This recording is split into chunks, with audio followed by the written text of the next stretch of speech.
વધુ એક સમાચાર આણંદથી મળી રહ્યા છે, તેની પર પણ નજર કરી લઈશું। સમાચાર આણંદથી, જ્યાં વિપક્ષના હોબાળા સાથે ખંભાતની સામાન્ય સભા સંપન્ન થઈ હોવાના સમાચાર। એક સાથે 8 સભ્યના રાજીનામા બાદ સભા મળી હતી।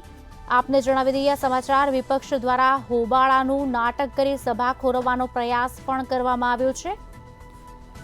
શાસક પક્ષ દ્વારા બહુમતીના જોરે વિકાસ કામોને મંજૂર કરાયા હોવાની વાત સામે આવી।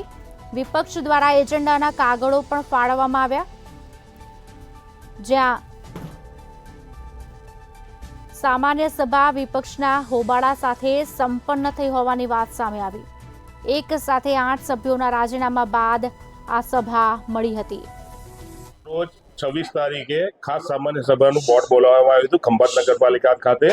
એમાં અમારા ભાજપના 15 સભ્યો અને કોંગ્રેસના 12 સભ્યો અને 4 એજન્ડાની આઇટમો હતી। એ 4 એજન્ડાની આઇટમોમાં અમે 15 ભાજપના અને 12 કોંગ્રેસના થઈને અમારે 15 બહુમતીથી અમે પાસ કરી છે।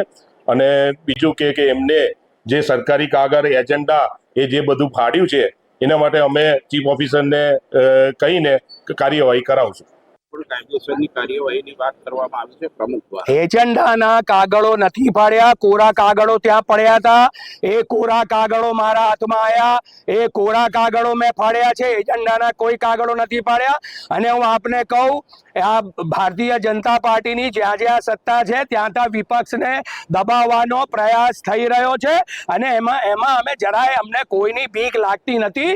પ્રજા અમારી સાથે છે એટલે અમે કોઈનાથી બીતા નથી। અમને અમારી સામે જેટલી ફરિયાદ કર્યું એટલી કરે, અમને બીક નથી લાગતી।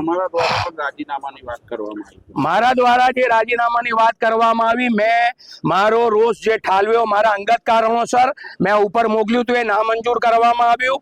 અને મને પક્ષના સૈનિક તરીકે હાજર રહેવાની ઉપરથી જે હુકમ કરવામાં આવ્યો એટલા માટે હું હાજર છું અને હું છું સાથે। કાયદાના જાણકાર છો, તમારું રાજીનામું કાઉન્સિલરનું ખરેખર પ્રમુખને કાં તો ચીફ ઓફિસરને આપવાનું હોય, કલેક્ટરને શા માટે આપ્યું? કલેક્ટરને મેં રાજીનામું નથી આપ્યું। મને 3 ટર્મથી જ્યારે પક્ષે જ્યારે મને ટિકિટ આપી હોય તો મારી ફરજમાં આવે છે કે મારે મારા હાઈકમાન્ડને જાણ કરવી પડે।